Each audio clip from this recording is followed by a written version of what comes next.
तो आज के समय पर हर कोई ऑनलाइन अर्निंग करना चाहता है और ऑनलाइन अर्निंग करने के लिए आपके पास एक बेहतरीन ऑप्शंस भी होने चाहिए। YouTube तो चलिए एक ऑप्शन है ही है, जहां पर आपको मालूम है कि आप वीडियोस अपलोड करेंगे, अगर आपके वीडियोस पर अच्छे खासे व्यूज आएंगे तो ऑब्वियसली आपका वॉच टाइम भी पूरा 4000 घंटे का कंप्लीट हो जाएगा और साथ ही में 1000 सब्सक्राइबर्स जो है वो भी अपने आप आपके पास आ जाएंगे। इसके बाद जो है आप मोनेटाइजेशन के लिए अप्लाई करेंगे और जैसे आपको अप्रूवल मिलेगी तो आपके चैनल पर एडवर्टाइजमेंट शुरू हो जाएगी और उसका जो भी आपका हिस्सा बनता होगा 55% वो आपके अकाउंट में आपको दे दिया जाएगा। लेकिन अगर बात आती है दूसरी तरफ एक खुद की वेबसाइट की, तो वेबसाइट के लिए हमें एडसेंस की अप्रूवल कैसे मिलेगी, क्योंकि वहां पर ऐसा कोई भी रूल्स एंड रेगुलेशंस दिखाई नहीं देते।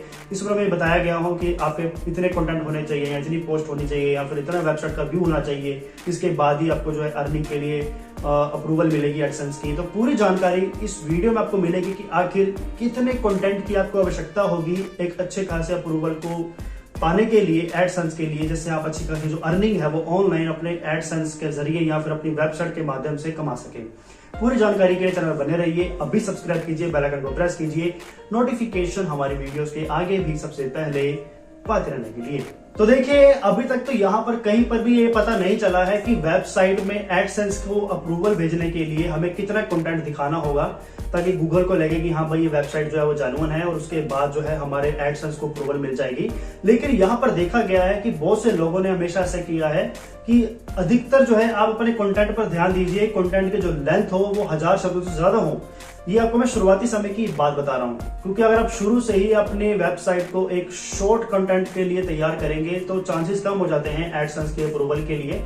तो आपसे मैं गुजारिश करूंगा कि अगर आप खुद की वेबसाइट बना चुके हैं या बनाने की कोशिश करने वाले हैं या फिर आप सोच रहे हैं कि मुझे एडसेंस की अप्रूवल मिलेगी तो कैसे मिलेगी, तो उसके लिए आपको इस चीज का ख्याल रखना होगा कि जो भी आप कंटेंट लिख रहे हैं वो किसी भी टॉपिक पर क्यों ना हो, उसकी जो लेंथ हो वो कम से कम 1000 से 1200 शब्दों के बीच होनी चाहिए, जिससे गूगल को लगे कि कंटेंट जेन्युइन है। और दूसरी बात, कंटेंट इस तरीके से लिखो कि वो गूगल पर रैंक भी हो सके। आप समझ रहे हैं इस चीज को? पहले तो देखिए कि जिस कीवर्ड पर आप काम करने वाले हैं, जिस टॉपिक पर आप काम करने वाले हैं, उसकी डिमांड कितनी है, क्या उसमें कंपटीशन ज्यादा है? अगर ओब्वियसली उसमें कंपटीशन ज्यादा देखने को मिलेगा तो आपका वेबसाइट जल्दी रैंक नहीं होगा। और वैसे भी नई वेबसाइट को समय लगता है ऑथराइज होने में और रैंकिंग के लिए भी। तो अगर आपके पोस्ट में करीबन अच्छी खासी कीवर्ड्स लगे हुए होंगे और ऐसी पोस्ट होगी जिसकी डिमांड लो में है, यानी कंपटीशन उसका लो में है, लोग जो है उसके बारे में सर्च तो कर रहे हैं लेकिन उसके बारे में ज्यादा लोगों ने बताया नहीं है, तो ऐसे वक्त में क्या होगा, रैंक करने का जो है गूगल के पास अच्छा खासा ऑप्शन होगा। क्योंकि गूगल को जब आपकी वेबसाइट में सेम कंटेंट मिलेगा तो वो ऑडियंस को वही कंटेंट दिखाने की कोशिश करेगा। दूसरी बात, अब बात आती है कि कितनी पोस्ट होनी चाहिए। तो मेरे ख्याल से कम 5 से 10 पोस्ट तो आपकी वेबसाइट पर होनी ही चाहिए।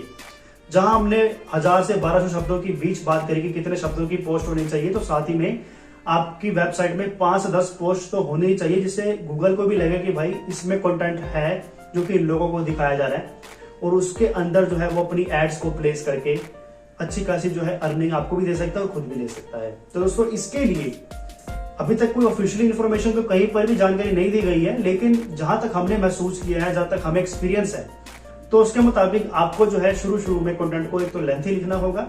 दूसरी बात है, कम से कम 5 से 10 पोस्ट तो आप लोग लिखनी होगी और सबसे बड़ी बात है कि वो किसी की कॉपी नहीं होनी चाहिए। तो आपकी खुद का जेन्युइन कंटेंट होना चाहिए। अगर किसी और को कॉपी करके पेस्ट करेंगे तो भी कंटेंट आपका कभी भी अप्रूवल के लिए नहीं अप्लाई होगा।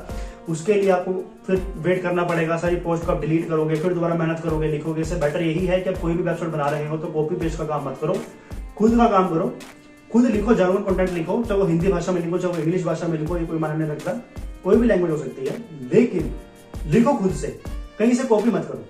और जब वो जेन्युइन कंटेंट गूगल की नजरों में आएगा तो ऑब्वियसली गूगल को भी लगेगा कि वेबसाइट को रैंक भी करना चाहिए। उसके वजह से आप जो है अपनी वेबसाइट को अप्रूवल के लिए भेजेंगे तो चांसेस जो है वो 80% हो जाते हैं इजीली कि आपकी वेबसाइट जो है वो फर्स्ट टाइम पर ही आपको अप्रूव करके दे देंगे। और अगर वो नहीं करते हैं तो आपको उसका रीजन भी बताएंगे कि क्या यहाँ पर ऐसा रीजन है जिसकी वजह से आपकी वेबसाइट अभी तक रैंक नहीं की गई है। तो कंटेंट में भी दम रखिएगा, कंटेंट ऐसा यूजलेस नहीं होना चाहिए कि कुछ भी आपने लिख दिया तो उसमें भी गूगल को जो है तराज हो जाता है। बेटर होगा कि कंटेंट भी वैल्यूएबल होना चाहिए, लोगों के लिए कामयाब होना चाहिए, कि लोगों को लगे कि भाई इस कंटेंट में फायदा है, जिससे गूगल को भी लगे। और वेबसाइट में भी तभी विजिटर्स जो आपके वेबसाइट में अगर कोई आ रहा है तो वो तभी बनाए रहेगा, वरना वो जल्दी चला जाएगा। और जल्दी चला गया तो बाउंस रेट बढ़ेगा और बाउंस रेट बढ़ने की वजह से आपकी जो वेबसाइट की रैंकिंग है वो बहुत ही ना के बराबर हो जाएगी। तो आपको मैंने बता दिया दोस्तों कि वेबसाइट में ऑनलाइन अर्निंग करने के लिए, गूगल एडसेंस के अप्रूवल के लिए कितना आपको कंटेंट की जरूरत है और कितना पोस्ट आपको लिखना पड़ेगा। बाकी इसको लेकर आपके मन में कोई सवाल हो तो नीचे आपका हार्दिक स्वागत है। नमस्कार।